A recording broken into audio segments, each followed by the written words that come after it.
உங்கள் அனைவருக்கும் கர்த்தராகிய இயேசு நாமத்திலே காலை நேரத்தில் எல்லாருக்கும் வாழ்த்துக்கள்.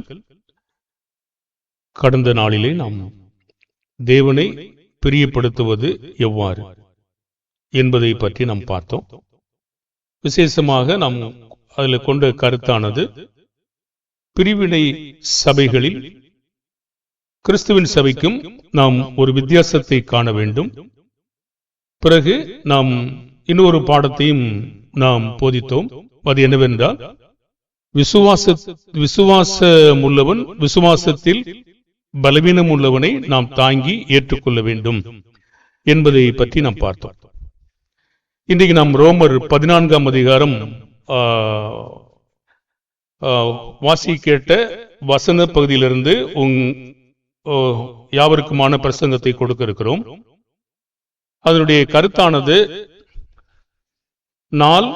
நாட்கள் விசேஷித்துக் கொள்ளுவது எந்த நாள், அது பிறந்த நாளா, கிறிஸ்துமஸ் நாளா, அல்லது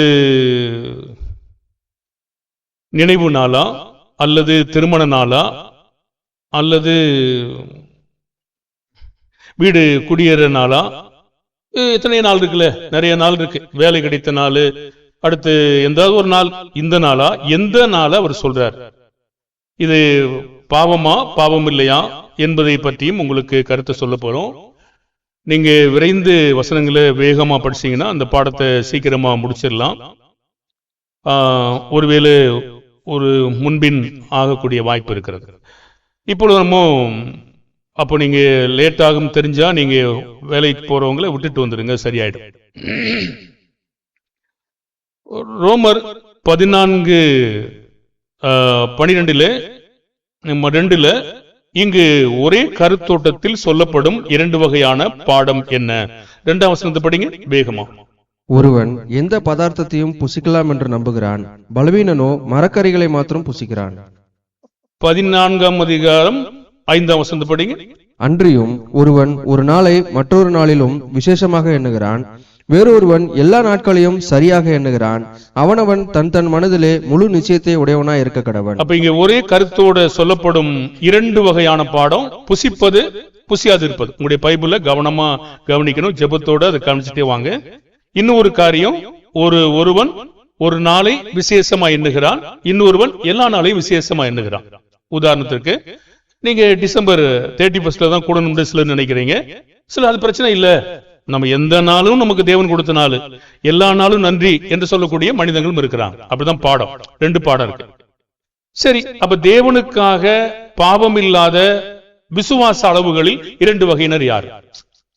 பாவம் இல்லாமல் தேர்ந்தெடுக்கிற, தன் மனதிலே தானே தீர்மானிக்கிற அந்த 2 வகையினர் யாருன்னா, ஒன்று விசுவாசம் உள்ளவன், உறுதியானவன், இன்னொன்று விசுவாசத்திலே பலவீனமானவன். அதை நீங்க பாருங்க, ரோமர் 14:1. நீங்க செல்போன்ல ரெக்கார்டிங் இருந்தா கேட்டுக்கணும், பிறகு நீங்க போய் கேட்டுக்கலாம் வீட்டுல. விசுவாசத்தில் பலவீனம் உள்ளவனை சேர்த்துக் கொள்ளுங்கள், ஆனாலும் அவனுடைய மன ஐயங்களை குற்றமாய் நிர்ணயிக்காமல் இருங்கள். 22. உனக்கு விசுவாசம் இருந்தால் அது தேவனுக்கு முன்பாக உன்மட்டும் இருக்கட்டும், நல்லதென்று நிச்சயித்த காரியத்தில் தன்னை குற்றவாளி ஆக்காதவன் பாக்கியவான். அப்ப கேள்வி கேட்டது நினைவு இருக்கா? தேவனுக்காக பாவம் இல்லாத விசுவாச அளவுகளில் 2 வகையினர் யாரு தேவன் சொல்றாருன்னா, ஒன்று பலவீனம் உள்ளவன், இன்னொன்னு விசுவாசத்துல உறுதியா இருக்கிறவன். உறுதின்னு ஒரு வார்த்தை இல்ல, ஆனா மூல பாஷையில அவன் பலமானவன் தான் நோக்கப்படுகிறது. விசுவாசத்தில் அப்படின்னு எடுத்துக்கிறோம். நம்ம இருக்கிற பிரகாரம் தமிழ் பைபிள் இருக்கிற பிரகாரம் எடுத்துக்கிறோம். ஒன்று விசுவாசத்தில் உள்ளவன், இன்னொன்னு விசுவாசத்தில் பலவீனமானவன், 2 சார. அடுத்து தேவனிடத்தில் விசுவாசம் உள்ளவனுடைய செயல்பாடும் தேவனிடத்தில் விசுவாசத்தில் பலவீனம் உள்ளவனுடைய செயல்பாடும் என்ன? அது என்ன? 14:2. ஒருவன் எந்த பதார்த்தத்தையும் புசிக்கலாம் என்று நம்புகிறான், பலவீனனோ மரக்கறிகளை மாத்திரம் புசிக்கிறான். 5ஆம் வசனம். அன்றியும் ஒருவன் ஒரு நாளை மற்றொரு நாளிலும் விசேஷமாக எண்ணுகிறான், வேறொருவன் எல்லா நாட்களையும் சரியாக எண்ணுகிறான். அவனவன் தன் மனதிலே முழு நிச்சயத்தை உடையவனாய் இருக்க கடவன். அப்ப தேவனிடத்தில் விசுவாசம் உள்ளவனுடைய செயல்பாடும் தேவனிடத்தில் விசுவாசத்தில் பலவீனம் உள்ளவனுடைய செயல்பாடும் என்னன்னு கேட்டீங்கன்னா, ஒருவன் எதையும் சாப்பிடலாம், எந்த நாளையும் கூடலாம். ஒருவன் இதைத்தான் சாப்பிடணும், இந்த நாள் தான் கூடணும். ரெண்டு சாரார், ஒன்று விசுவாசம் உள்ளவன், இன்னொருவன் விசுவாசத்தில் பலவீனம் உள்ளவன். சரி, அப்படியானால் தேவனிடத்தில் விசுவாசம் உள்ளவனும் விசுவாசத்தில் பலவீனம் உள்ள இந்த இரண்டு வகையினரும் யாருக்காக செய்றாங்க? அவன் புசிக்கிறான், புசிக்கல, நாட்கள் நியமித்துக் கொள்றான், கொல்லல. இந்த ரெண்டு பேருமே யாருக்காக செய்றாங்க பாருங்க. இப்ப ரெண்டு பேருமே யாருக்காக செய்றாங்கன்னா ரோமர் 14:6, நாட்களை விசேஷித்துக் கொள்ளுகிறவன் கர்த்தருக்கென்று விசேஷித்துக் கொள்ளுகிறான், நாட்களை விசேஷித்துக் கொள்ளாதவனும் கர்த்தருக்கென்று விசேஷித்துக் கொள்ளாதவனாகிறான். அப்போ ரெண்டு பேருமே விசேஷித்து கொண்டாலும் கர்த்தருக்கு, எனக்கு இந்த நாள் வேணாம் அப்படின்னு சொன்னாலும் அதுவும் கர்த்தருக்கு தான். ரெண்டு பேருமே கர்த்தருக்காக தான் இருக்கிறாங்க. அவங்க ரெண்டு பேருமே பிழைக்கிறதும் மரிக்கிறதும் தேவனுக்கென்று தான் செய்றாங்க. ரோமர் 14:7-8. நம்மில் ஒருவனும் தனக்கென்று பிழைக்கிறதும் இல்லை, ஒருவனும் தனக்கென்று மரிக்கிறதும் இல்லை. நாம் பிழைத்தாலும் கர்த்தருக்கென்று பிழைக்கிறோம், நாம் மரித்தாலும் கர்த்தருக்கென்று மரிக்கிறோம். ஆகையால் பிழைத்தாலும் மரித்தாலும் நாம் கர்த்தருடையவர்களாய் இருக்கிறோம். அப்ப இவங்க ரெண்டு காரியங்களையும் யாருக்காக செய்றாங்கன்னு கர்த்தருக்காக. ஒருத்தன் எல்லா உணவையும் சாப்பிட நினைக்கிறான், ஒருத்தன் மரக்கறியில மட்டும் சாப்பிடணும்னு நினைக்கிறான். ஒருவன் எல்லா நாளும் எழுந்த உடனே பிதாவே நன்றி, இந்த நாள் எனக்கு கொடுத்தீர் நன்றி. ஒருவன் அந்த நாளும் சொல்றான், வருஷத்தின் 30% நன்றி அப்படின்னு சொல்ல நினைக்கிறான். ரெண்டு பேருமே யாருக்காக செய்யறாங்க அப்படின்னு கேட்டீங்கன்னா தேவனுக்காக. இப்போ நம்ம இன்னும் ஆழ்ந்து போக போறோம். அப்போ இந்த தேவனுடைய பரிதாபம் இந்த ரெண்டு பேர்ல பலம் உள்ளவனுக்கு இருக்கா, அல்லது விசுவாசத்தில் நிற்கிறவனுக்கு இருக்கா, பலவீனமாக இருக்கிறான் இல்லையா அவனுக்கு இருக்கா? இல்ல இந்த 30% தான் கூடணும், இந்த நைட்ல தான் கூடணும். யார் இது வரைக்கும் நீங்க இந்த 12 மணி நேரத்தை சொல்லவே இல்லை. 12 மணி ஆச்சு, வெடி வெடிங்க, கைதட்டுங்க அப்படின்னு இது வரைக்கும் நீங்க சொன்னதே கிடையாது. அதை நீங்க அதை கடந்துட்டீங்க. 12 மணிக்கு தான் நாள் பிறக்கிறது அப்படின்ற நம்பிக்கை யாராவது இருக்கும் என்றால் அது இல்ல, அப்படி இல்ல. அதுக்கு போதிக்க போறேன். அப்படியானால் அந்த நம்பிக்கையில யார் இது வரைக்கும் இருந்தது மாதிரியோ எது சொன்னது மாதிரியோ எனக்கு தெரியல. ஒருவேளை நீங்க வேலையின் நிமித்தமாக இரவு நேரங்களை தெரிந்து கொள்றீங்கன்னு நான் கண்டுபிடிச்சேன். சரி, ஓகே. இப்போ இந்த ரெண்டு பேர்ல ஒருத்தன் பலமா இருக்கிறான், ஒருத்தன் பலவீனமா இருக்கிறான். அப்ப இந்த ரெண்டு பேருமே கர்த்தருக்காக தான் அந்த காரியங்களை செய்றாங்க. இப்போ யாரை சேர்த்துக்கணும், யாரை தாங்கி நடத்தணும், இதான் கேள்வி. ஒருத்தன் நொண்டி நடக்கிறான், ஒருத்தன் வேகமா நடக்கிறான். இப்ப வேகமா நடக்கிறவன் பாட்டுல போகணுமா, இல்ல நொண்டி நடக்கிறவன கொஞ்சம் கை பிடிச்சு இவனும் நடைய ஸ்லோ பண்ணி முடியும், ஆனா மெதுவா நடக்கணுமா? இப்ப உங்களுக்கு தெரியும், உங்களுடைய குடும்பத்துல ஒருத்தர் கீழ்ப்படிவாங்க, ஒருத்தர் கீழ்ப்படிய மாட்டாங்க, ஒருத்தர் எதிர்த்து பேசுவாங்க, ஒருத்தர் நல்லா நடப்பாங்க. இவங்க குடும்பத்துல இங்க தினந்தோறும் தாங்கி நடத்துறீங்களா இல்லையா? இல்ல எடுத்தோம் கவுத்தோம் அப்படி கவுத்தி விட்டுறீங்களா? செய்ய மாட்டேங்க. உங்க பிள்ளைகள் எத்தனையோ தவறு செய்றாங்க, உங்க கணவர் எத்தனையோ தவறு செய்றாங்க, அப்ப எத்தனையோ மனைவி தவறு செய்றார். எல்லாத்தையும் பொறுத்து குடும்பம் கெட்டு போய் விடக்கூடாது என்பதற்காக தாங்கி பாவமான செயல்களுக்கும் தாங்கி நின்று வேலை செய்யறோம் இல்லையா? அதை நம்ம புரிஞ்சுக்கிட்டோம். இது பாவம் இல்லாத செயல். பாவம் இல்லாத செயல் என்று நான் உங்களுக்கு சொல்லுவேன். இப்போ பாவம் இல்லாத செயலை தாங்குவதற்கு நம்ம எவ்வளவு முன்னாடி இருக்கணும்? இன்னும் அதிகமா முன்னாடி இருக்கணும். சரி, இப்பொழுது தேவனுடைய பரிதாபம் யாருக்காக இருக்குன்னு கேட்டீங்கன்னா ரோமர் 14:1, விசுவாசத்தில் பலவீனம் உள்ளவனை சேர்த்துக் கொள்ளுங்கள், ஆனாலும் அவனுடைய மன ஐயங்களை குற்றமாய் நிர்ணயிக்காமல் இருங்கள். பாருங்க, இது அவனுடைய இஷ்டத்தின்படியால் அல்ல, விசுவாசத்திலிருந்து வருகிற காரியங்கள். நாட்களை நியமித்துக் கொள்ளுங்கள் அப்படிங்கிறது யாருடைய கட்டளை? அவனுடைய யோசனையா, கர்த்தருடைய கட்டளையா? கர்த்தருடைய கட்டளை. பாருங்க, அந்த கர்த்தருடைய கட்டளையை நீங்க எந்த நாளை நியமிச்சிருக்கீங்க அவர் உங்களுக்கு நம்மகிட்ட விட்டுட்டாரு. அது யாருடைய அதிகாரம்? கர்த்தருடைய அதிகாரம். அப்ப கர்த்தருடைய அதிகாரம் விசுவாசத்திலிருந்து தான் வருது.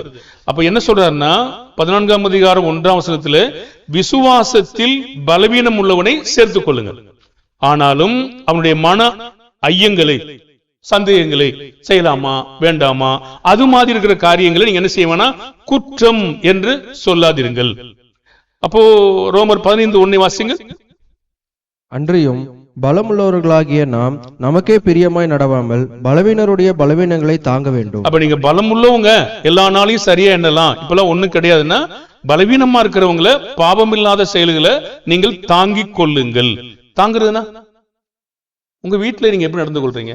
பிள்ளைகளிடத்துல, மனைவிடத்துல, கணவனிடத்துல, உற்றாரிடத்துல, சுற்றத்தாரிடத்துல, அருகில் உள்ள வீட்டுகளை எப்படி செய்றீங்க? தாங்குறோம்னா என்ன? அதை பொறுத்துக் கொள்ளுகிறோம், அதை சகித்துக் கொள்ளுகிறோம். அது சரியில்லைனாலும் நம்ம என்ன செய்யறோம்? என்னுடைய குடும்பம் கெட்டுவிடக் கூடாது என்பதற்காக நான் அதை சகித்து சரிப்படுத்துகிறேன். அப்ப தேவனுடைய சபை தேவனுக்கான குடும்பம். இதில் நாம் அனைவரும் யாரை அதிகமாய் நேசிக்க வேண்டும் என்றால் பலவீனம் உள்ளவர்களை. பலம் உள்ளவர்களாகி நாம் நமக்கு பிரியமானபடி நடவாமல் பலவீனருடைய பலவீனங்களை தாங்குங்கள். இரண்டாம் வசனம், பாவம் இல்லாத செயல்களில் விசுவாசத்தில் பலம் உள்ளவர்களுக்காக பலம் உள்ளவர்கள் ஏன் தாங்கணும்? நம்மில் ஒவ்வொருவனும் பிறனுடைய பக்தி விருத்திக்கு ஏதுவான நன்மை உண்டாகும்படி அவனுக்கு பிரியமாய் நடக்க கடவன். அப்ப வீட்டுல இருக்கிற பிள்ளைகளை, மனைவிய, புருஷனை நம்ம ஏன் அமைதியா தாங்கிக்கிறோம்? ஏன் தாங்கிக்கிறோம்? அவர்களும் என்னை போல வளர வேண்டும் என்பதற்காக. அவர்களும் நான் எப்படி வளர்ந்தேனோ அதே போல அவர்களும் வளர வேண்டும். இங்க ஏன் தாங்க சொல்றாரு? பிறனுடைய பக்தி விருத்திக்கு ஏதுவான நன்மை உண்டாகும்படி. இப்போ ஒருவன் இதை செய்ய வேண்டும் என்று சொல்லிவிட்டால், பாவம் இல்லாத செயலாய் இருந்தால், அவனும் வளரும் வரைக்கும் நாம் என்ன செய்யணுமா? காத்திருக்க வேண்டும். நாம் வளருவதற்கு கர்த்தர் எப்படி காத்திருக்கிறாரோ மற்றவர்களும் வளரும்படி நம்ம என்ன செய்யணும்? காத்திருக்கணும். இது கிறிஸ்துவனுடைய அடிச்சுவடா இல்லையா? ரோமர் 15:3. கிறிஸ்துவும் தமக்கே பிரியமாய் நடவாமல் உம்மை நிந்திக்கிறவர்களுடைய நிந்தைகள் என்மேல் விழுந்தது என்று எழுதியிருக்கிறபடியே நடந்தார். இது பாவமான செயலுங்க. பாருங்க, இது கிறிஸ்து தாங்கிக் கொண்டது பாவமான செயலை அவர் தாங்கிக் கொண்டார். நாம் கேட்பது பாவமான செயல் இல்ல, பாவம் இல்லாத செயலை தாங்கும்படி கேட்கிறோம். அப்ப கிறிஸ்துவனுடைய அடிச்சுவடை பின்பற்ற வேண்டுமா என்றால் ஆம். அப்போ அது பின்பற்றாமல் போவோம் என்றால் அது பாவமாக ஆகும். அப்போ பலவீனம் உள்ள சகோதரனுக்காக யார் தன்னுடைய விருப்பத்தை விட்டுக் கொடுக்க வேண்டும், இழக்க வேண்டும்? 1 கொரிந்தியர் 8:11-13. பலவீனமுள்ள சகோதரன் உன் அறிவின் நிமித்தம் கெட்டு போகலாமா? அவனுக்காக கிறிஸ்து மரித்தாரே. இப்படி சகோதரருக்கு விரோதமாய் பாவம் செய்து பலவீனம் உள்ள அவர்களுடைய மனசாட்சியை புண்படுத்துகிறதுனாலே நீங்கள் கிறிஸ்துவுக்கு விரோதமாய் பாவம் செய்கிறீர்கள்.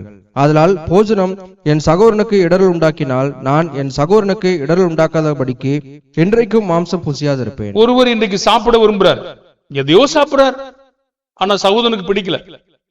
இப்ப அந்த சகோதரனுக்காக பாருங்க, அது சாப்பிடவே மாட்டேங்கிறார். இது அன்பா?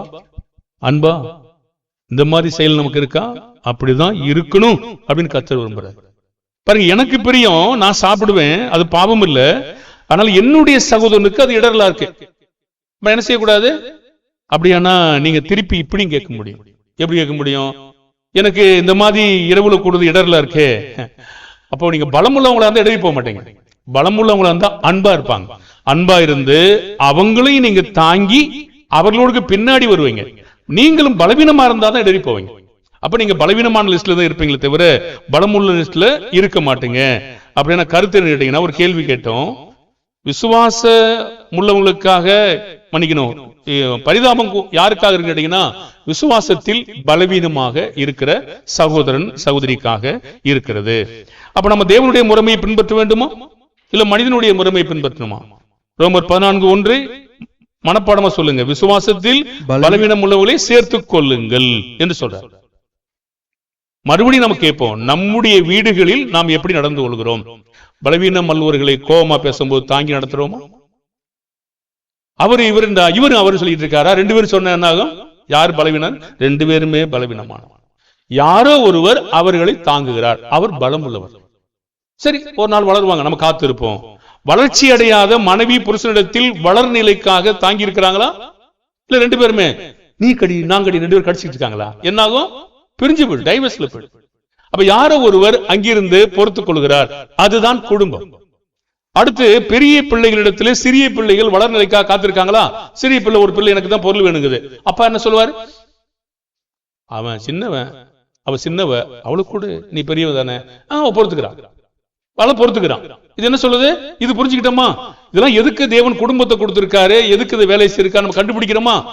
குடும்பத்தை நடத்த அறியாதவன் சபை எப்படி நடத்துவான்? இத்தனை பிரச்சனைகளை குடும்பத்தில் இருக்கும். முதலாவது, அப்ப சிறு பிள்ளைகள் பொறுத்து அவர்கள் வளர்ச்சியை கருத்தில் கொண்டு தாங்கி நடத்துகிறோமா?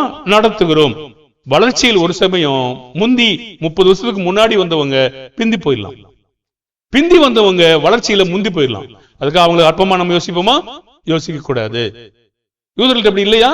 நான் 30 வருஷமா கிறிஸ்துவ சேவையில் இருக்கிறேன், தேவனுடைய ஜனங்கள் மொத்த லாஸ், எல்லாம் கூட்டு மனுஷன் போயிட்டாங்க. அப்படி நம்ம மாதடிக்கிட்டு இருக்க முடியாது. அவங்க பின்னாடி போயிடுவாங்க. பிந்தி வந்த இல்ல இந்து மக்கள், புறஜாதிகள், மற்ற மக்கள் அவர் என்ன செய்வாங்க, முந்தி போயிடுவாங்க. இப்ப முந்தி வந்தவங்களை பார்த்து முந்தி இருக்கவங்களை பார்த்து பிந்தி வந்தவங்க யார் தெரியுமா? நீ எவ்வளவு காலம் சும்மா செடி தெரிஞ்ச, நான் இப்படி இருக்கேன் பாத்தியா, தேவன் என்னையும் முறிச்சிருவேன். பெருமை பேசாதே, குற்றமாக சொல்லாதே.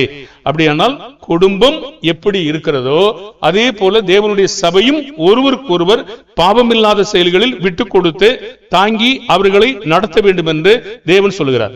தேவன் ஏற்றுக்கொள்ளுகிற பலவீனமானவனை நாம் ஏற்றுக்கொள்ள முடியுமா? முடியாதா? தேவன் ஏற்றுக்கொள்கிற விசுவாசத்தில் பலவீனம் உள்ளவனை நாம் ஏற்றுக்கொள்ள வேண்டுமா? நான் ஏற்றுக்கொள்ள மாட்டேன் சொல்லுவீங்களா? பாருங்க, ரோமர் 14:3. புசிக்கிறவன் புசியாதிருக்கிறவனை அற்பமாய் எண்ணாதிருப்பானாக, புசியாதிருக்கிறவனும் புசிக்கிறவனை குற்றவாளியாக தீர்க்காதிருப்பானாக, தேவன் அவனை ஏற்றுக்கொண்டார். அப்ப நாளா இருந்தாலும் சரி, சாப்பாடா இருந்தாலும் சரி, அவனை தேவன் ஏற்றுக்கொண்டார்ல. அவனை போய் நாம ஏன் குற்றவாளி சொல்லணும்? இல்ல, குற்றவாளி சொல்லக்கூடாது. தேவன் அவனை ஏற்றுக்கொண்டாரே. அப்ப தேவன் ஏற்றுக்கொள்ளும் விசுவாசத்தில் பலவீனம் உள்ளவர்கள் குற்றவாளிகளா? தேவன் நாட்களை நியமிக்கிற அல்லது புசிக்கிற விஷயத்தில் ஏற்றுக்கொள்ளும் போது அந்த விசுவாசத்தில் பலவீனம் உள்ளவர்கள் குற்றவாளிகளா? 3 வசனம், அவர்களை குற்றவாளியாக தீர்க்காதிருப்பானாக, தேவன் அவனை ஏற்றுக்கொண்டாரே என்று சொல்றார். அப்ப இந்த அதிகாரத்துல விசுவாசம் உள்ளவன், விசுவாசத்தில் பலவீனம் உள்ள சகோதரன் எப்படி எண்ணிக்கொள்ள வேண்டாம் என்று சொல்கிறார். குற்றவாளியாக தீராதிருப்பாயாக, அற்பமாய் எண்ணாதிருப்பாயாக. இவ்வளவு காலம் ஒண்ணு புரியலையா? பாருங்க, இயேசு கேட்டாரு எபிரேய கிறிஸ்தவங்களை பார்த்து, ஆவியானவர் சொன்னாரு, காலத்தை பத்தால் போதகராக இருக்க வேண்டிய இன்னும் நீங்க மந்தமா இருக்கீங்களா? அது அற்பமா என்றுதான் இல்ல, அவர்களை இன்னும் உற்சாகம் அனல் கொள்ள வைக்கிறார். இயேசு கேட்டாரு, நான் இத்தனை காரியங்கள் செய்திருந்தும் இன்னும் உங்களுக்கு உணர்வு இல்லையா? அது அற்பமா என்னாரா? இல்லை. பாருங்க, அப்படி நீங்க என்ன பாவம் கிடையாது. அற்பமாங்கிறது ஜென்மம். என்னடா ஜென்மம், இவ்வளவு காலம் வந்து இருக்க உனக்கு ஒண்ணும் புரியலையா? அதுதான் அற்பம். உணர்ந்து கொள்ளாது இருக்கிறா என்று கேட்கிறது வேற காரியம். அற்பமா என்றது நம்ம அந்த பக்கம் நம்ம உயர்ந்தவனாகவும் அவரை தாழ்ந்தவனாகவும் எண்ணுவது அற்பமாய். அப்படியானால் இந்த அதிகாரத்தில் விசுவாசம் உள்ளவர்கள் விசுவாசத்தில் பலவீனம் உள்ள சகோதரனை எப்படி எண்ண வேண்டாம் என்றால் அற்பமாய் எண்ண வேண்டாம். கீழ்த்தரமான கீழ்நிலை, அவனை தாழ்வாய் மதிக்க வேண்டாம், உயர்வாக எண்ணுங்கள், அவருடைய வளர்ச்சியும் நீங்கள் தாங்குங்கள். அப்ப இந்த அதிகாரத்தில் விசுவாசம் உள்ளவன் எதையும் புசிக்கலாம் என்று விசுவாசிக்கிறவனை விசுவாசத்தில் பலவீனம் உள்ளவன் குற்றப்படுத்தலாமா? குற்றப்படுத்தலாமா? 3 வசனத்துல குற்றப்படுத்த முடியுமா? குற்றப்படுத்தாதிருப்பானாக. அப்ப 30% தான் கூடணும் அப்படிங்கிற மனுஷன் நீங்க குற்றப்படுத்துவீங்களாங்க? படுத்த முடியாது. நைட்ல தான் கூடணும் குற்றப்படுத்துவீங்களா? குற்றப்படுத்த முடியாது. 12 மணிக்கு தாங்க சரியா நில் பண்ணி பாட்டுங்க வெடி வெடிக்கணும் குற்றப்படுத்துவீங்களா? அவனோட ஒத்து போக மாட்டான். பாருங்க, அப்படி இல்லை. இந்த நாளை நான் நியமிக்கிறேன், அதுக்கு கர்த்தர் அனுமதி கொடுத்திருக்காரு, அப்படி அதிகாரத்தில் இருக்கிறத செஞ்சுக்கிட்டாங்க, அவனை நீ குற்றப்படுத்தாதே என்று சொல்றார். சரி, ஒருத்தர் வேண்டான்றார், அடுத்த நாள் கூடுன்றார், அவனை நீங்க என்ன செய்யாத, குற்றமா செய்யாதே. இப்ப தேவன் என்னங்க பேசுறாரு? இங்கிட்டும் பேசுறாரு, அங்கிட்டும் பேசுறாரா? என்னதான் சொல்றாரு? 2 சாராரையும் தாங்கி ஒரு சாராரை ஒரு முடிவு கொண்டு வரார். என்ன முடிவு கொண்டு வராரு? இவன் ஒரு பலவீனமானவன், அவன் ஒரு பலம் உள்ளவன் என்று இருக்கிறார். அப்ப பலம் உள்ளவன் பலவீனமானவனுடைய வளர்ச்சிக்காக நீங்க என்ன செய்யுங்க? காத்திருங்கள் என்று சொல்றார். அப்போ சகோதரனை குற்றவாளியாக தீர்க்காதே. ரோமர் 14:10. இப்படி இருக்க நீ உன் சகோதரனை குற்றவாளி என்று தீர்க்கிறது என்ன? நீ உன் சகோதரனை அற்பமாய் எண்ணுகிறது என்ன? நாம் எல்லாரும் கிறிஸ்துவனுடைய நியாய சாசனத்திற்கு முன்பாக நிற்போமே. சரி, அப்போ எல்லாரும் நிற்போம். நியாய தீர்ப்பு எதுக்குங்க பயமுறுத்துறாரு? கண்டிப்பா தேவன் நம்மளை ஒரு நாள் தண்டிப்பாரு. ஆகையினால அவனை குற்றவாளின்னு சொல்லாதீங்க. ரோமர் 14:13. இப்படி இருக்க நாம் இனிமேல் ஒருவரை ஒருவர் குற்றவாளிகள் என்று தீர்க்காதிருப்போமாக. ஒருவனும் தன் சகோதரனுக்கு முன்பாக தடுக்கலையும் இடரலையும் போடலாகாது என்றே தீர்மானித்துக் கொள்ளுங்கள். அப்ப அதே போல விசுவாசம் உள்ளவனிடத்தில் விசுவாசத்தில் பலமுள்ள அவனுடைய மன ஐயங்களை குறித்து என்ன செய்யக்கூடாது? மன ஐயங்கள்னா சந்தேகங்கள், கேள்விகள். அதை குறித்து என்ன செய்யக்கூடாது? குற்றமாய் 14:1 ரோமர்ல இருக்கு இல்லையா? மன ஐயங்களை குற்றமாய் நிர்ணயிக்காமல் இருங்கள். ஒருவேளை அவன் சந்தேகப்பட்டுக்கிட்டே இருக்கான்னு வச்சுக்கோங்களேன், அப்ப என்ன ஆகும்? ரோமர் 14:23. ஒருவன் சமுசெய்யப்படுகிறவனாய் புசித்தால் அவன் விசுவாசம் இல்லாமல் புசிக்கிறபடியினால் ஆக்கினைக்குள்ளாக தீர்க்கப்படுகிறான். விசுவாசத்தினாலே வராத யாவும் பாவமே. இது தேவன் ஆதரிக்கிறாருங்க. ஒருவேளை அவன் சந்தேகத்தோடு கூடலாமா கூடக்கூடாதா, வரலாமா வரக்கூடாதா, இப்படி செஞ்சா விசுவாசத்துல இருந்து வருதாங்க? தேவன் எனக்கு ஒரு நியமனம் கொடுத்திருக்காரு, ஒரு அதிகாரத்தை கொடுத்திருக்காரு, நாட்களை நியமித்துக் கொள்ளலாம் சொல்லியிருக்காரு. அந்த விசுவாசத்தோடு செஞ்சா ஆக்கினைக்குள் தீர்க்கப்பட மாட்டான். ஆனா அதையே ஐயமாக செஞ்சான்னா அவன் ஆக்கினைக்குள்ளாக தீர்க்கப்படுவான். ஏனென்றால் தேவன் கொடுத்த அதிகாரத்தை அவன் சந்தேகப்படுகிறான். தேவன் என்ன அதிகாரம் கொடுத்தாரு? நாட்களை நியமித்துக் கொள்ளுன்னு சொல்றாரு. அது எந்த நாள் சொல்ல? ஒரு கிறிஸ்துமஸ் நாளா, பிறந்த நாளா, ஒரு திருமண நாளா? நம்ம பிறந்த நாள் வாழ்த்து சொல்றோம் இல்லையா? சொல்லிட்டு இருக்கோமா? இனிமே சொல்ல மாட்டாங்க. ஏன் சொல்ல மாட்டோம்? இந்த பாடம் போச்சு முடிச்சோம் நீங்க சொல்ல மாட்டீங்க. நீங்க அப்போ நீங்க ஒருவேளை வீட்டுல ஜெபம் பண்ணிக்கலாம். ஆனால் இத்தவிதமான மாதிரிகளை நாம் தாங்கி நிற்கிறோம் பாருங்க. எல்லா காலங்களையும் தாங்கி நிற்கிறோம். அந்த காரியங்களை கண்டுபிடித்தால் அது கேள்வியான பொழுது அதை நம்ம என்ன செய்யறோம்னா சரிப்படுத்துறோம். எப்படி சரிப்படுத்துறோம்னா, இங்கே இவர் சாப்பிடுறாரு, நாட்கள் நியமித்துக் கொள்றாரு, அதை தேவன் எனக்கு ஒரு நியமனம் கொடுத்திருக்காரு அப்படின்னு அவன் நம்பல, ஒரு சந்தேகமா செய்யறான். இப்ப என்ன செய்வான்? ஆக்கினைக்குள்ளாக தீர்க்கப்படுவான். ஏன்? விசுவாசம் இல்லாமல் புசிக்கிறபடியால். அப்ப தேவன் ஒரு நாட்களை நியமித்துக் கொண்டு சொல்றாரு, அது எனக்கு விசுவாசமே இல்லை, சந்தேகப்பட்டுக்கிட்டே இருக்கேன், அதை நீங்க செஞ்சீங்கன்னா அது ஆக்கினைக்குள்ள போயிடுவோம் அப்படின்றார். தேவன் படைத்த பொருளோ நாளோ எந்த நாளாவது கெட்ட நாள் நல்ல நாள் இருக்கா? ரோமர் 14:14. ரோமர் 14:14. ஒரு பொருளும் தன்னிலே தீட்டுள்ளதல்லவென்று கர்த்தராகிய இயேசுவுக்குள் அறிந்து நிச்சயித்திருக்கிறேன்.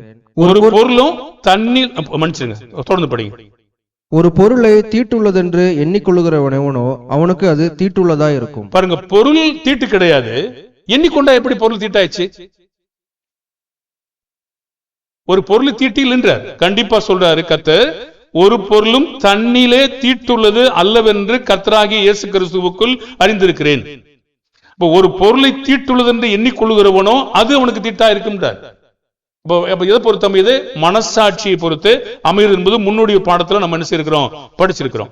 இப்ப விசுவாசம் உள்ளவனிடத்தில், விசுவாசத்தில் பலவீனம் உள்ளவனிடத்தில் பிதாவாகிய தேவன் பிரித்து காண்பிக்கும் கேள்வி என்ன? கேள்வி என்னங்க? 14:3 பிரித்து 4 சேர்த்து வாசிங்க. புசிக்கிறவன் புசியாதிருக்கிறவனை அற்பமாய் எண்ணாதிருப்பானாக, புசியாதிருக்கிறவனும் புசிக்கிறவனை குற்றவாளியாக தீர்க்காதிருப்பானாக. தேவன் அவனை ஏற்றுக்கொண்டாரே, மற்றொருவனுடைய வேலைக்காரனை குற்றவாளியாக தீர்க்கிறதற்கு நீ யார்? அவன் நின்றாலும் விழுந்தாலும் அவனுடைய எஜமானுக்கே அவன் உத்தரவாதி. அவன் நிலை நிறுத்தப்படுவான். தேவன் அவனை நிலை நிறுத்த வல்லவர். திடீர்னு 4ஆம் வசனம் சொல்றாருங்க, புசிக்கிறவன் புசியாதிருக்கிறவனை அற்பமா எண்ணாதிருப்பானாக, புசிக்கிறவனும் புசிக்கிறவனை குற்றவாளியாக தீர்க்காதிருப்பானாக. தேவன் அவனை ஏற்றுக்கொண்டார். அவர் யாருங்க? அவர் தான் எஜமான். அவன் நின்றாலும் விழுந்தாலும் அவனுடைய எஜமானுக்கே அவன் உத்தரவாதி. அவன் தான் கணக்கு சொல்ல போறான், நமக்கு இல்லையாமா. அவன் நிலைநிறுத்தப்படுவான். தேவன் அவனை நிலைநிறுத்த வல்லவராக இருக்காரு. இங்க பிரித்து காட்டும் கேள்வி என்ன? ஒரு கேள்வி கேட்கிறார். யாரோ நீங்க ஒரு வழக்குல பேசிக்கிட்டு இருக்கீங்க, கூட நடுவு வந்துட்டார், நீங்க என்ன கேட்பீங்க? யாரோ உங்களுடைய குடும்ப காரியங்களை பேசிக்கிட்டு இருக்கீங்க, நடுவு ஒருத்தர் வந்துட்டாரு, என்ன கேட்பீங்க நீங்க? யாரு நீ? யாரு கேட்கிறாரா கேட்கலையா? தேவன் கேட்கிறாரா கேட்கலையா? பாருங்க, அங்க கேட்கிறாரு பாருங்க, மற்றவருடைய வேலைக்காரனை குற்றவாளியாக தீர்க்கிறதுக்கு நீ யார் என்று கேட்கிறாரு. எதுக்காக இப்படிப்பட்ட கேள்வி கேட்கிறாரு? நான் என்ன சொல்றேனோ அதை நீ கேளு, இவனை குற்றமாத்திக்கிறதுக்கு நீ யாருன்னு கேட்கிறாரு. அப்ப தேவனுக்கு கொஞ்சம் கொஞ்சம் வந்துச்சா? இல்ல சாதாரண பேசிட்டு இருக்காரா? நீ யாருன்னு கேட்கும் போது எந்த இடத்துல கேட்பீங்க? இல்ல ஒரு உங்களுக்கு கொஞ்சம் சூடா இருக்குமா, இல்ல ஆயிருக்காதா? பாருங்க, அப்படியான அதுல நீ தலையிடாதே என்று சொல்றாரு. அவனை நான் ஏற்றுக்கொள்கிறேன், நீ ஏன் அவனை குற்றமா தீர்த்துட்டு இருக்க, ஏன் அற்பமா என்ற அப்படின்னு கேட்கிறார். ஏன்னா அதை நான் தான் சொல்லியிருக்கேன், அந்த நாளை நியமித்துக் கொள்ளுங்க நான் தான் சொல்லியிருக்கேன், அதை நீ ஏற்றுக்கொள்ளும் போது நீ ஏன் தடுக்கிற? அப்ப எத்தனை நாட்கள் செய்றீங்க நீங்க? அந்த நாள் திருமண நாள், அடுத்து பெண்கள் வயதுக்கு வந்த நாள், அடுத்து நினைவு நாள், அடுத்து திருமண நாள், மன்னிக்கணும், இது வீடு குடி புகுந்த நாள், இதெல்லாம் தேவன் அதிகாரம் கொடுத்திருக்காரா? கொடுத்திருக்காரு. அதையே நம்ம குற்றமா தீர்க்கணும்? இல்ல, தீர்க்க முடியாது. ஏன்னா அதை தீர்க்க முடியாதுன்னு சொல்றாரு. அது யாரு? நீ நான் அதிகாரம் கொடுத்திருக்கிறேன், அவனுக்கு அந்த நாளை நியமிக்கும்படி நான் அதிகாரம் கொடுத்திருக்கேன்னு சொல்றாரு. எந்த நாளாக கூட இருக்கலாம். அப்ப இது குறித்து பின்னாடி நம்ம இன்னும் கொஞ்சம் படிக்க போறோம். அப்படியான குற்றவாளியாக தீர்க்கிறதுக்கு நீ யார் என்ற கேள்வி, எஜமானுக்கு உத்தரவாதி அவனே என்ற சொல் இரண்டு பேருக்கு எந்த கருத்தை வலியுறுத்துகிறதுங்க? பிரமாணத்தை மீறாத எந்த செயலும் பாவம் இல்லாதது. அதனால என்ன செய்யாத, யாரையும் குற்றப்படுத்தாதே. அப்போ புசிக்கிறவனும் புசியாது இருக்கிறவனையும், நாளை நியமித்துக் கொள்றவனையும் நியமிக்காத கொள்ளானையும் நீ என்ன செய்யாத, குற்றப்படுத்தாத. ரெண்டு பேருமே யாருக்காக செய்யறாங்க? 14:5 தேவனுக்கென்று, தேவனுக்காக. அப்ப தேவன் கொடுத்த நாட்களை, நாளை நிச்சயிக்கும்படி யாருடைய முடிவுக்கு விட்டிருக்காரு? இப்போ அடுத்த கேள்விக்கு வரும். இந்த தேவன் கொடுத்த நாள் அல்லது நாட்கள் நிச்சயிக்கும்படி யாருடைய முடிவுக்கு விட்டிருக்காருங்க? இந்த அதிகாரத்தை கொடுத்தது யாரு? 14:5. அன்றியும் ஒருவன் ஒரு நாளை மற்றொரு நாளிலும் விசேஷமாக எண்ணுகிறான், வேறொருவன் எல்லா நாட்களையும் சரியாக எண்ணுகிறான். அவனவன் தன் தன் மனதிலே முழு நிச்சயத்தை உடையவனா இருக்க கடவன். முதலாவது இந்த நாளை நீங்க முடிவெடுத்துக்கலாம் அப்படின்னு அதிகாரத்தை கொடுத்தது யாருங்க? தேவனுடைய அதிகாரம். அப்ப அந்த அதிகாரம் எங்கிருந்து வருது? தேவனிடத்திலிருந்து வருது. அது விசுவாசமா, விசுவாசம் இல்லையா? விசுவாச அடிச்சுவடிலிருந்து வருது. அப்போ ஒரு நாளை விசேஷமாக எண்ணுகிறான், மற்றொருவன் இன்னொரு நாளை விசேஷமாக எண்ணுகிறான். இது யார் முடிவெடுத்துக்கின்னுங்க? தன் தன் மனதிலே முழு நிச்சயமாய் உடையவனா இருக்கணும். அந்த நாளை நியமிக்கலாம் என்று யார் முடிவெடுக்கணும்? கர்த்தரா? அவனா? அவன்தான். அந்த அதிகாரத்தை கொடுத்தது யார்? தேவன். நல்ல கவனிச்சு கொள்ளுங்க. பாருங்க, முடிவெடுக்கிற அதிகாரத்தை கர்த்தர் அவனுக்கு கொடுத்திருக்கிறார். அந்த நாளை நியமிக்கும்படி சொன்னது யாரு? கர்த்தர். ஆமாவா இல்லையா? இப்ப கர்த்தர் ஒன்றை நியமித்துக் கொள்ளுங்கள் என்று அதிகாரம் கொடுத்திருக்கிறார். நான் எந்த நாள் என்று நான் முடிவெடுத்துக்கும்படி எனக்கு அந்த அதிகாரத்தை அவர் கொடுத்திருக்கிறார். உங்களுக்கு சரி, எனக்கு சரி, அதை கொடுத்திருக்கிறார். அப்ப உதாரணமாக அதை விளக்குவதற்காக இன்னும் கொஞ்சம் உங்களுக்கு சொல்றேன் பாருங்க. 2 Corinthians 9:7 வாசிங்க. அவனவன் விசனமாயும் அல்ல கட்டாயமாயும் அல்ல, தன் மனதில் நியமித்தபடியே கொடுக்க கடவன். உற்சாகமாய் கொடுக்கிறவனிடத்தில் தேவன் பிரியமா இருக்கிறார். இது என்னத்தை நியமிக்கணுமாங்க? மனதில். இது என்னங்க? இது காணிக்கையா, தர்ம பணமா? பஞ்ச காரியங்களுக்காக தேசத்திலே பஞ்சம் இருந்தது. தீர்த்து ஒரு தர்ம காரியத்தை தொடங்கி இருக்காரு. இந்த தர்மத்தை தொடங்கும் போது இங்க ஒரு லிஸ்ட் வச்சிருக்கிறோம். ஒரு லிஸ்ட் இருக்குன்னு வச்சுக்கோங்களேன். நான் காட்டுல இப்ப பேர் எல்லாத்தையும் தெரியுமில்ல, ஒரு லிஸ்ட் இங்க வச்சிருக்கோம். இதுல யாரையாவது இவ்வளவு எழுதுங்க அப்படின்னு நம்ம சொல்றோமா? இங்க ஒரு பொது வருடத்திற்கான ஒரு லிஸ்ட் வச்சிருக்கோம். இதுல யாரையாவது இவ்வளவு எழுதுங்கன்னு யாராவது கட்டாயப்படுத்துறோமா? சொல்லல. அப்படி நம்ம ஒரு கட்டாயத்தை சொல்லல. நீங்க எழுதி மற்றவங்களை உற்சாகப்படுத்துங்க அப்படி ஒரு வார்த்தை சொல்லியிருக்கோம். ஆனா நீங்க அது ₹1 எழுதலாம், ₹10 எழுதலாம், ₹5 எழுதலாம், ₹50 எழுதலாம், நீங்க 5000 கூட எழுதலாம். அது உங்க விருப்பம். ஆனா யாரையாவது கட்டாயமா இவ்வளவுதான் எழுதுங்க அப்படின்னு நம்ம சொல்றோமா? இது வரைக்கும் சொன்னதில்லை. இத்தனை ஆண்டுகளா நம்ம என்ன செய்யல, சொன்னதில்லை. இது யார் முடிவெடுக்க விடுறது? யாருடைய முடிவு கொண்டுட்டோம்? உங்களுடைய, என்னுடைய முடிவு. சரியா சரியில்லையா? சரி, உங்களுடைய முடிவு கிட்டோம். இந்த அதிகாரத்தை யார் கொடுத்தது? இந்த அதிகாரத்தை நம்ம யார் எடுத்துக்கிட்டோம்? நாமளா எடுத்துக்கிட்டோமா? இல்ல சபையா கூடி முடிவெடுத்த அதிகாரமா? சபையா கூடி முடிவெடுத்த அதிகாரம். அந்த அதிகாரத்தை யாரையும் இவ்வளவுதான் என்று சொல்லாம அது உங்க முடிவு கொடுத்தோம். சரிதானே? நீங்க விருப்ப தொகையை எழுதும்படி உங்களை விட்டுட்டோம். இந்த காரியத்தை பாருங்க. இந்த தர்ம சகாயம் இங்க இருந்தது.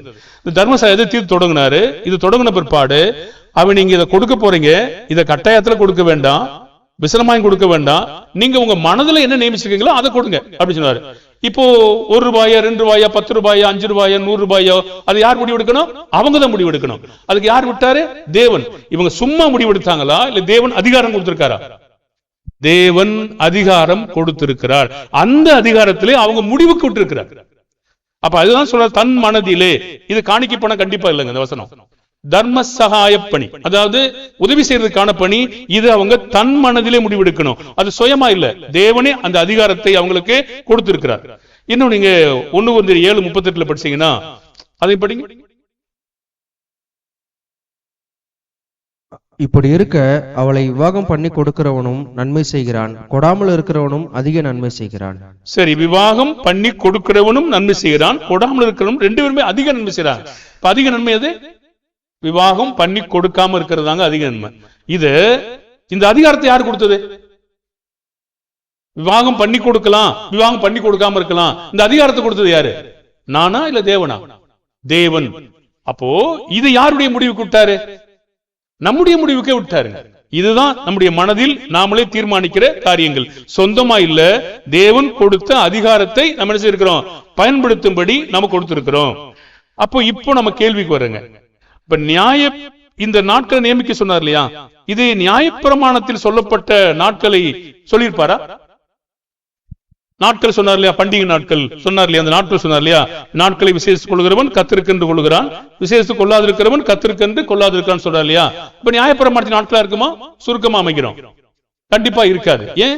அது சாபம், அது இனிமே அது நீதிமான் ஆக முடியாது. அந்த நாள்ல நீங்க கலாத்தியர் 4:9 உங்க குறிப்பில் வச்சுக்கோங்க. 4, 9, 10, 11 அந்த நாளா இல்ல, அந்த நாளாக அது இல்ல. படிங்க விரைந்து விரைந்து. இப்பொழுதோ நீங்கள் தேவனை அறிந்திருக்க அல்லது தேவனால் அறியப்பட்டிருக்க பலனற்றதும் வெறுமையானதுமான அவ்வழிபாடுகளுக்கு நீங்கள் மறுபடியும் திரும்பி மறுபடியும் அவைகளுக்கு அடிமைப்படும்படி விரும்புகிறது எப்படி? நாட்களையும் மாதங்களையும் காலங்களையும் வருஷங்களையும் பார்க்கிறீர்களே, நான் உங்களுக்காக பிரயாசப்பட்டது வீணாய் போயிற்றோ என்று உங்களை குறித்து பயந்திருக்கிறேன். அப்ப கண்டிப்பா இந்த நாட்கள் என்பது நியாயப்பிரமாணத்தில் உள்ள எந்த நாளும் இல்லை, ஏன்னா அது வீணா போயிடும், அதை தேவன் ஆதரிக்கவும் மாட்டார் என்று தெரிஞ்சு போச்சு. அப்படியானால் இங்கே சொல்லப்படுகிற நாட்கள் எது எனக்கு தெரியாது, இங்க சொல்லல, அதுக்கான ஆதாரங்களும் இங்க இல்லவே இல்லை. அப்படியானால் நானே ஒரு நாளை நியமிச்சுக்கலான்னு தேவன் ஒரு அர்த்தத்தை கொடுத்திருக்காரு. அப்ப என்னுடைய பிறந்த நாளா இருக்குமா? கிறிஸ்து பிறந்த நாளா இருக்குமா? 2 நாள் ஆமாவான்னு பார்க்க போறோம். இப்போ பிரசங்கி 7:1 யாருக்கா மனப்படம் தெரியுமா? பிரசங்கி 7:1 பரிமள தைலத்தை பார்க்கிலும் நற்கீர்த்தியும் ஒருவனுடைய 5 நாளை பார்க்கிலும் மரண நாளும் நல்லது. ஒருத்தருடைய பிறந்த நாளை விட எந்த நாள் நல்லதுங்க? இறந்த நாள். ஏன்? பிறந்த நாள் ஒண்ணு கற்றுக்கொள்ள மாட்டோம், இறந்த நாளில் கற்றுக்கொள்ளுகிறோம். பாருங்க, நம்முடைய நாள்ல கற்றுக்கொள்றதுக்கு ஒண்ணு இல்லை, தேவன் சொல்லவே இல்லை. அப்போ பிறந்த நாளை விட இறந்த நாள்ல ஒன்றை கற்றுக்கொள்ளுகிறார்கள் என்று சொல்றாரு. அப்ப நல்லது என்று எதை சொல்லுகிறாரோ அது நம்ம செய்யணுமா வேண்டாமா? அதுதான் முதல்ல செய்யணும். ஆனா நாம அப்படி செய்யறது இல்ல. சரி, இப்ப ஒரு உதாரணத்துக்கு உங்களுக்கு மேலோட்டம் வசனம் குறிச்சுங்க, நேரத்து நிமித்தமா சொல்லிட்டு போறேன்.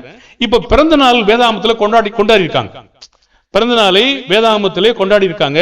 அந்த கொண்டாடின நாட்கள்ல என்ன நடந்துச்சு அப்படின்னு நீங்க கொஞ்சம் பாருங்க. மத்தேயு 15ஆம் அதிகாரம் 5-12 வரைக்கும் படிக்க வேண்டாம். இது ஏரோதனுடைய ஜென்ம நாள், அதாவது ஏரோதனுடைய பிறந்த நாள். மத்தேயு 14:6 மட்டும் படிங்க. அப்படி இருக்க ஏரோதின் ஜென்ம நாள் கொண்டாடப்படுகிற போது ஏரோதியாளின் குமாரத்தி அவர்கள் நடுவே நடனம் பண்ணி ஏரோதை சந்தோஷப்படுத்தினாள். சரி, ஜென்ம நாள் என்பது பிறந்த நாள், ஜன நாள் என்பது பிறந்த நாள், ஜென்ம நாள் எல்லாமே பிறந்த நாளுங்க. இந்த பிறந்த நாளை கொண்டாடும் போது என்னாச்சு? யார் கொலை செய்யப்பட்டாங்க? யாரு? யோவான் ஸ்நானகன் கொலை செய்யப்பட்டான். பிறந்த நாள் கொண்டாடும் போது இங்க என்ன நடந்திருக்கு கேட்டீங்கன்னா, கொலை நடந்து போச்சு. ஆதியாகமம் 40:20 பார்வோனுடைய ஜென்ம நாள்.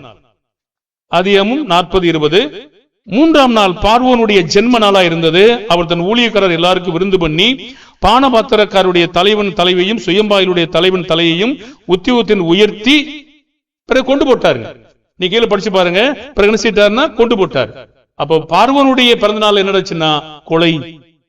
ஏரோதனுடைய பிறந்தநாள் என்னச்சுன்னா கொலை. யோபு தன்னுடைய பிள்ளைகள் பிறந்த நாள் என்ன யோசிச்சாருங்க?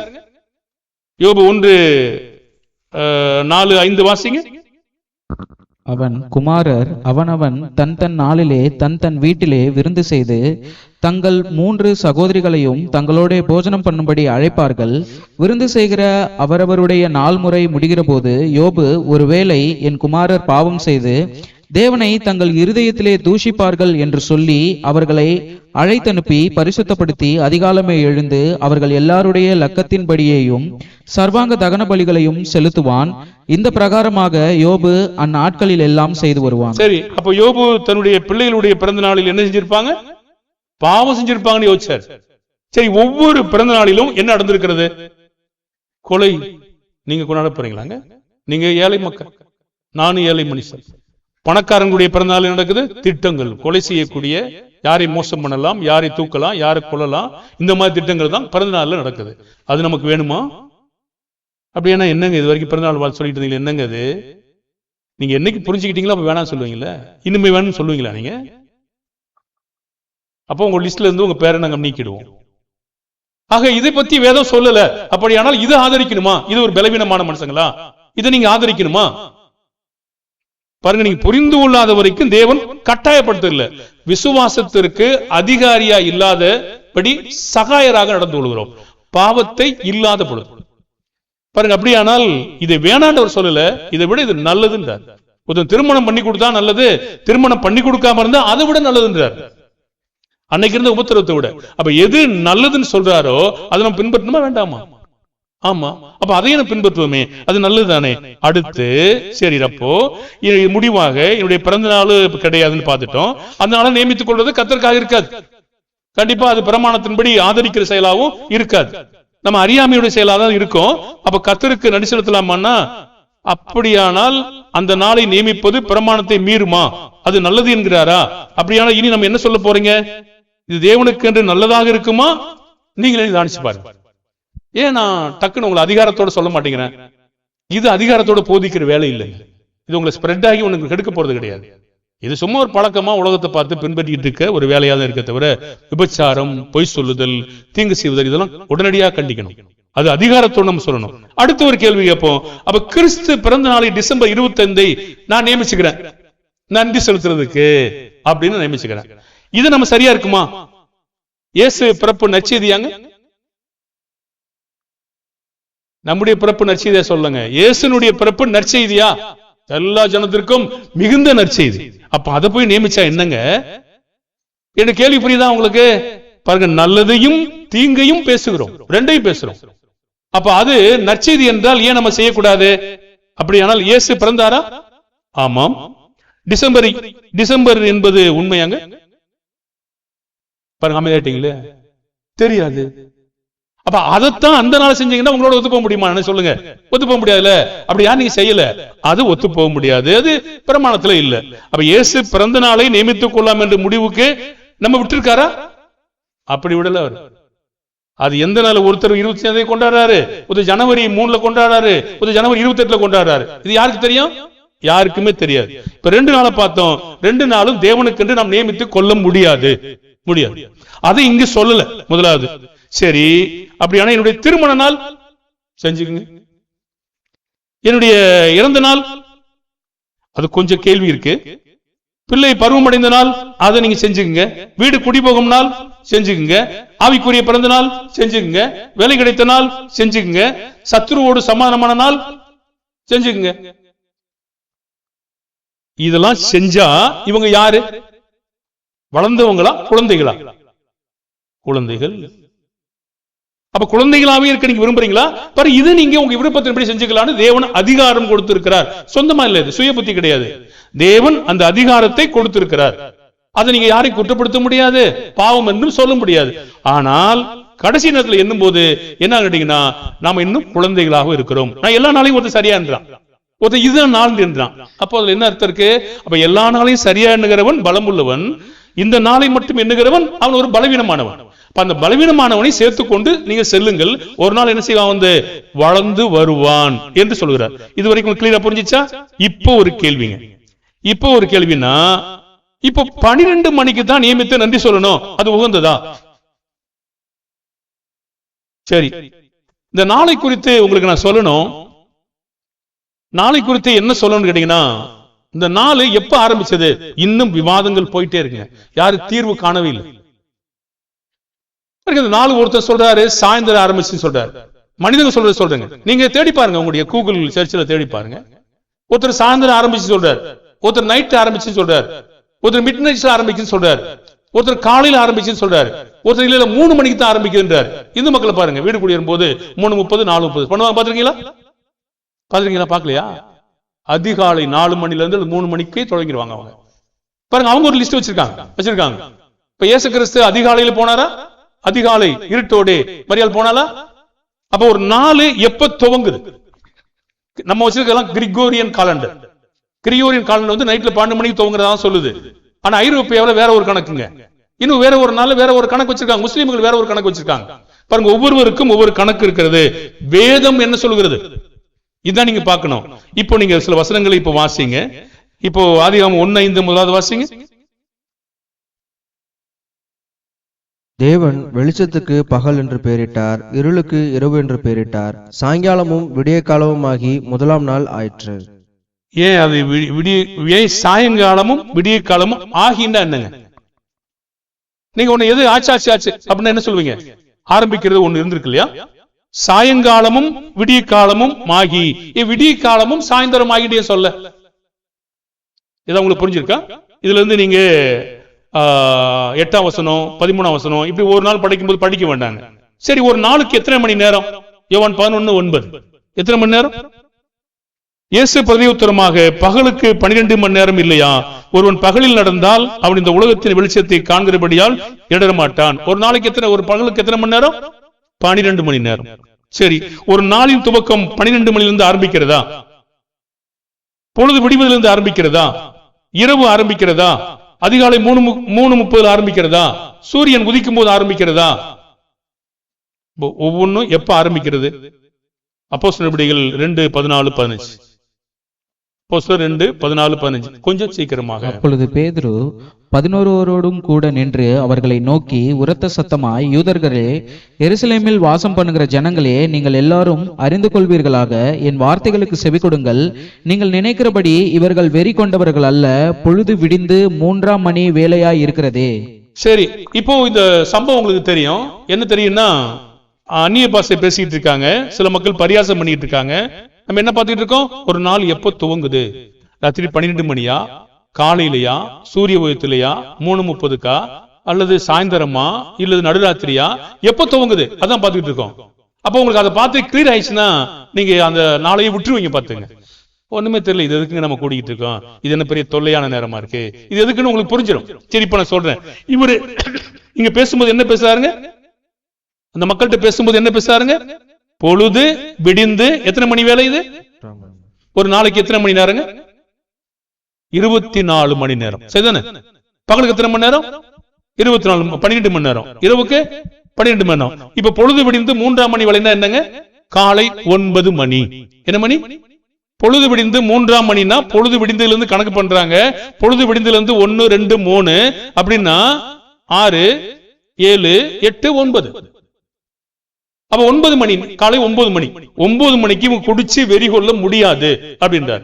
பொழுது விடிந்து 3 மணி மேல. அப்ப ஒரு நாளின் கணக்கீடு எப்ப ஆரம்பிக்கப்படுதுங்க? இது வேதாமத்தின்படி எப்ப ஆரம்பிக்கப்படுதுங்க? சாயங்காலமும் ஆகி விடிய காலமும் ஆகின்னு இருக்கு. அப்ப ஒரு நாள் எப்ப ஆரம்பிக்குதுங்க? பொழுது விடிந்து 3ஆம் மணி வேலை. பொழுது விடிந்து இருந்து. சரியா சரியில்லையா? இன்னும் நம்ம சொல்லுவோம். மத்தேயு 20ஆம் அதிகாரம் 1 நீங்க 12 வரைக்கும் வச்சுக்கோங்க, படிக்க வேண்டாம். இப்போ ஒரு திராட்சை தோட்டத்துக்கு ஒரு எஜமான் வேலைக்காரர்களை கூப்பிடாரு. ஆமா தானே? அப்ப எத்தனை மணி கூப்பிடாரு? வசனத்தை மட்டும் பார்த்துங்க. 20ஆம் அதிகாரம் 3ஆம் வசனத்துல 3ஆம் மணி வேலையில் ஒரு வார்த்தை இருக்கா? இந்த அப்போஸ்தலர் நடவடிக்கைகள் என்ன 3ஆம் மணி வேலையோ அதே வேலை. அது காலை 9 மணிக்கு 3ஆம் மணி வேலையில பொறுப்பிட்டு கடைத்தெருவில் சும்மா நிக்கிறவங்களை பார்த்து வேலைக்கு வான்னு கூப்பிட்டாரு. அடுத்து 20ஆம் அதிகாரம் 5ஆம் வசனத்தை பாருங்க. 9ஆம் மணி வேலையில். 6ஆம் மணினா யாராவது சகோதரன் டக்குன்னு சொல்லுங்க. 6ஆம் மணினா தெளிவா சொல்லுங்க. 12. 9ஆம் மணினா சரியா சொன்னீங்களா? 3. சரியா? உங்களுக்கு காலை 3 மணி, 3ஆம் மணி வேலைனா 9, 6ஆம் மணி வேலைனா 12, அப்புறம் 9ஆம் மணி வேலைனா 3 மணி, மாலை 3 மணி. சரியா இருக்கா? அப்புறம் பிறகு சொல்றாரு 20ஆம் அதிகாரம் 6ஆம் வசனத்துல, இது என்ன மணி? அது 11ஆம் மணி வேலையிலும். இப்ப ஒரு பகலுக்கு எத்தனை மணி நேரங்க? பகலுக்கு எத்தனை மணி நேரம்? 12 மணி நேரம். எவ்வளவு நேரம் மிச்சம் இருக்கு? எவ்வளவு நேரம் மிச்சம் இருக்கு அப்படி நமக்கு எப்படி தெரியும்? 20:12 படிங்க. 20:12 படிங்க. பிந்தி வந்தவர்களாகிய இவர்கள் 1 மணி நேரம் மாத்திரம் வேலை செய்தார்கள். பகலின் கஷ்டத்தையும் வெயிலின் உஷ்ணத்தையும் சகித்த எங்களுக்கு இவர்களை சமமாக்கினீரே என்று முறுமுறுத்தார். கரெக்டா சொல்றாங்களா? இன்னும் 1 மணி நேரம் தான் இருக்கு. பிந்தி வந்தவங்க 11ஆம் மணி வேலை வந்திருக்காங்க, மாலை 5 மணிக்கு வந்திருக்காங்க. அது என்னதுங்க? மாலை 5 மணி. அப்படியானா ஒரு நாள் எப்ப துவங்குது? சூரிய உதயத்திலிருந்து துவங்குது. பொழுது விடிந்து அதுல துவங்குதா? இதுதான் உங்களுக்கு கேள்வி இருக்கா? சரி, அப்படியானால் இயேசு மரிக்கும் போது சிலுவையில் அறையப்பட்ட ஒரு நாளின் துவக்கம் மணிக்கணக்கு பற்றி என்ன சொல்லுது? மத்தேயு 27:45-46. 45 வசனத்துல 6ஆம் மணி நேரம் முதல் 9ஆம் மணி நேரம் வரைக்கும் பூமி எங்கும் அந்தகாரம் உண்டாயிற்று. அது எத்தனை மணி சொல்லுங்க? சத்தமா சொல்லுங்க. 6ஆம் மணி நேரம் முதல் 9ஆம் மணி வரைக்கும் அந்தகாரம் உண்டாயிற்று. அப்படின்னா 12 இருந்து 3 மணி வரைக்கும். சரியா சரியில்லையா? அப்ப ஒரு நாள் எப்ப துவங்குது? சூரிய உதயத்திலிருந்து துவங்குது. சரியா? இப்ப நீ நைட்ல பெருவ ஆசரிக்கணும்னு சொன்னா சரியாங்க? அது இது யார் சொல்லி கொடுத்ததுங்க? அது நீங்க இது பாவம் இல்ல, நீங்க நினைக்கிறீங்க 12 மணி நீங்க நினைக்கல, வேலை நிமித்தமாக நைட்ல கொள்ளான் இருக்கீங்க, அவ்வளவுதான். நீங்க பாரம்பரியமா கொண்டீங்கன்னா உங்களை ஒத்து போக மாட்டோம். ஆனா இரவி நிமித்தமாக, ஒரு வேலை நிமித்தமாக காலையில எங்களுக்கு வேலை வைக்கிறாங்க அப்படி இருக்காத இவ்வளவு காலமா தாங்கிட்டு இருக்கோம். இந்த இவ்வளவு பாட போச்சிருக்கோமா உங்களுக்கு? லேசா போச்சு பாருங்க. அன்னைக்கு இது போச்சு உங்களுக்கு புரியாதுங்க, இன்னைக்கு புரிஞ்சிடும். ஏன்னா அது நீங்க ஏஞ்சிக்கிட்டு இருக்கீங்க, அது எப்ப சொல்லுவாங்கன்னு பாத்துட்டு இருக்கீங்க, அது காலம். அப்ப நான் என்ன செய்யணும், உங்களுக்கு போதிக்கணும். அப்ப இயேசுடைய நாட்களும் சரி, அல்லது இந்த வேலைக்கு அழைக்கப்பட்ட நாட்களும் சரி, பெந்தேகோஸ்து நாட்களும் சரி, ஒரு நாள் எப்பொழுது துவங்குது என்று தெளிவா சொல்லுது. அது பொழுது விடிந்ததுல இருந்து துவங்குது. ஆனா யூத காலண்டர் வேற மாதிரி வச்சிருக்காங்க. நான் பார்த்து ஆச்சரியப்படுறேன். பைபிளை பின்பற்றாம அவங்க வேற ஒண்ணு பின்பற்றிட்டு இருக்காங்க.